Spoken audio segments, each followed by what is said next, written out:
Surprise! Voters in Colombia have rejected a proposed peace deal with the terrorist group known as the FARC. Heritage Foundation senior fellow Mike Gonzalez, a former colleague of mine here at the editorial page and the author of The Race for the Future, joins the show from Washington. So, Mike, tell me, why did the deal fail?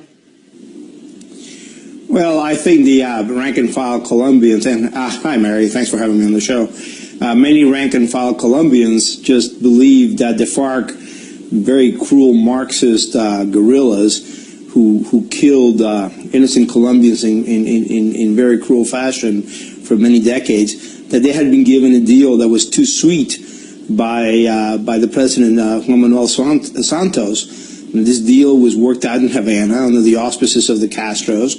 It was blessed by Venezuela's erratic, bizarre dictatorship of Nicolás Maduro, and it had, to top it all off, the backing of the whole international elite, including John Kerry and President Obama. All these things tend to spell defeat in this day and age. Our colleague, Mary O'Grady, our America's columnist, has been denouncing this deal from the start. Her column, most recently, Santos sets a trap for Colombians. So, Mike, what's the impact then on the politics of Colombia and the future of President Santos? Well, I mean, I don't have a crystal ball. One would hope, and there are many political insiders today who say that the path Santos has chosen over the last year or two of sidelining former President Uribe, who was a staunch supporter of George W. Bush, a staunch ally of the United States. Santos, originally a friend of Uribe, sidelined him and tried to shut him down. In fact, has issued veiled threats of prison terms for Uribe.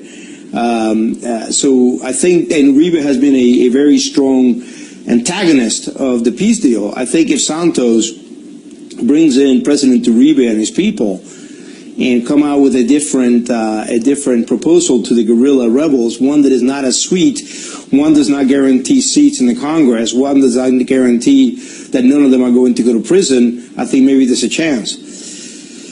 Well, Mike, we will follow it closely. Do you think that that's a good idea to try again for peace, or do you think these efforts should just be set aside?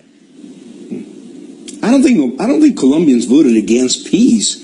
I think they voted against a very bad deal cooked in Havana under the auspices of Venezuela and Cuba. I mean, these are not democracies. Democracy survived yesterday in Colombia. Democracy imposed itself. Democracy imposed itself. Heritage Foundation senior fellow Mike Gonzalez, thanks for joining the show.